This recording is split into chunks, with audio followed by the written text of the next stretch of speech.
million applicants. These are 6 million individuals who are our family members, our neighbours, our friends, our colleagues and their loved ones. Shamefully, they've had to face needless anxiety and bureaucracy ever since the disastrous vote to leave the EU 5 years ago. Each one of these individuals has a story of how they came to live here, why this is now their home and why they should not have been put through this unnecessary, traumatic process simply to maintain the rights that they've always had. Madam Deputy Speaker, I was particularly taken aback by a story of one of my constituents, namely Irina Jendrika. Irina is 77 years old and was born in a Nazi concentration camp in 1943. She was scheduled to be executed, but was saved when the camp was liberated at the end of the war. Incinerators were being prepared for the extermination of all the camp's inhabitants at 12 o'clock that day.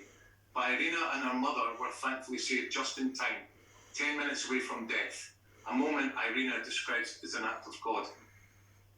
After the camp's liberation, Irina and her mother were sent to a refugee camp in Italy, where her mother met Irina's stepfather after he had been released from a Russian gulag at the end of the war. As a family, they were transported to the UK, and at the age of 4, Irina settled in Scotland. She has spent her life here since then, and in fact, has never even left the UK after arriving all those decades ago.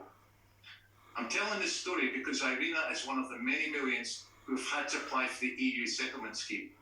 She is one of the UK's last Holocaust survivors, and told me that the application process made her relive every horror of her past.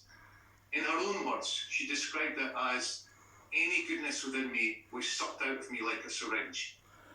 Madam Deputy Speaker, this is morally reprehensible and should shame this government, but it is the reality of this scheme and their hostile environment.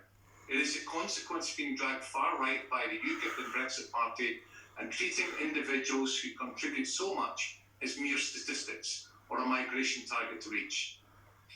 I am sure Irina is not the only one who is left feeling like an outcast with no sense of belonging as a result of having to go through the scheme's process to remain in the place they call home. Simply put, this scheme clearly demonstrates the Tories are living up to their reputation as the nasty party. Indeed, Madam Deputy Speaker, Irina made it clear that she was appalled by politicians who every year will pose for pictures, speak in debates, and attend events remembering the Holocaust, yet are willing to make people like her feel unwelcome due to this hostile regime. Irina has one question for this government. Why are you putting me through this? I have to relive it through every horror. I went through this at school and now I'm going through it again. And I have a question for the Minister. After hearing all of this, how can he judge the scheme as what he calls a huge success? Madam Deputy Speaker, this is not a country I want to live in. The Scottish Government have always said that EU nationals are welcome here, and the contrast in the message from the SNP and Conservative benches is crystal clear. Finally, Irina asked me to tell her story today, as she wants to be a voice for the many who suffer in silence.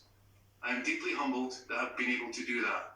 I want to assure Irina and all of our citizens that call Scotland their home that despite the cruel, callous and shameful approach of this UK government, Scotland is your home and you should feel thoroughly welcome.